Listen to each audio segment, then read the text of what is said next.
Badly naming your brand or product can kill it. I'm going to tell you why and what not to do. You're watching Business with Ashvin, and I'm here to help you make your small business thrive and survive. So, this is lesson number 4, but I've decided to put it as the first lesson because it's part of marketing and it could be one of the first things you do once you've founded your startup, your business. Now, a long product name is difficult to remember. Ultimately, when you're communicating it, you're going to get a kind of a problem that you're going to have when you, for example, you're telling it to the customers, when customers are telling to other people's.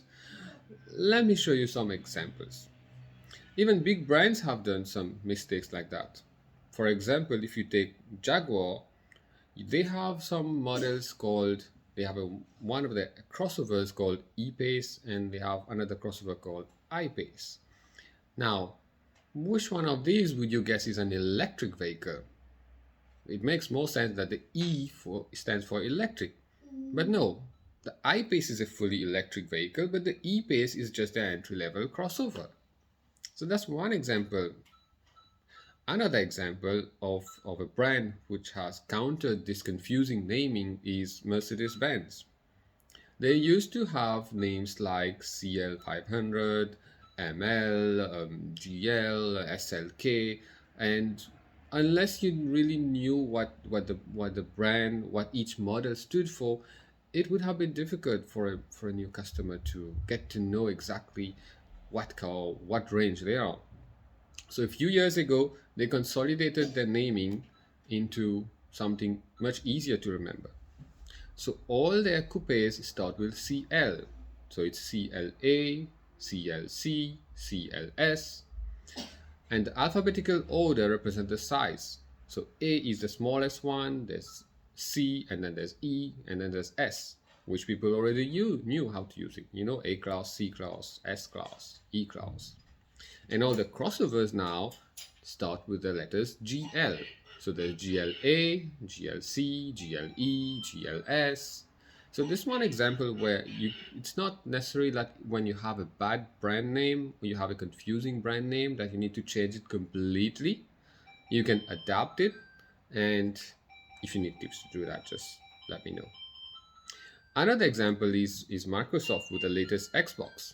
At some point of time, they launched Xbox One, which was the third console. But some people thought it was just an accessory because it was so similar to the last few names like Xbox 360. So do something that's easy to know. Nintendo also had this problem. Nintendo Wii was a very good idea. And then they came out with Nintendo Wii U. So people didn't know that it was the second generation or third generation of Wii. They just took it as, I don't know what that is. For Nintendo, it was worse. I mean, even CNN at some point of time in one article that I read featured it as an accessory instead of the next generation of Wii.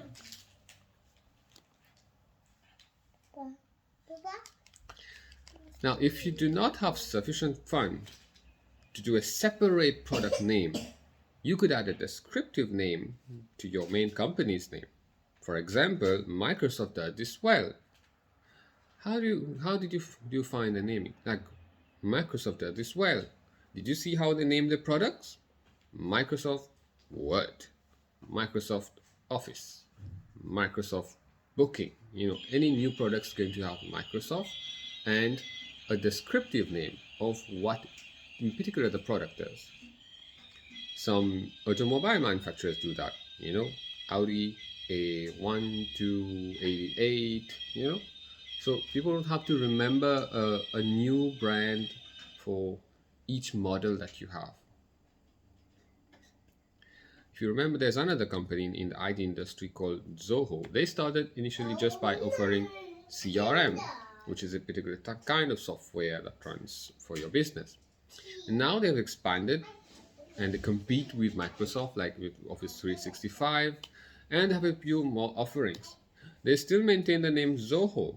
So because that's what customers are familiar with. Customers, when customers already know your name, or you already have some kind of recognition in your market, you try to leverage that.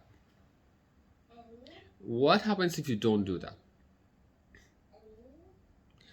Now, if you have a lot of funds, which I don't think it's good to spend on, now what happens if you don't take this road and you decide to do one product for name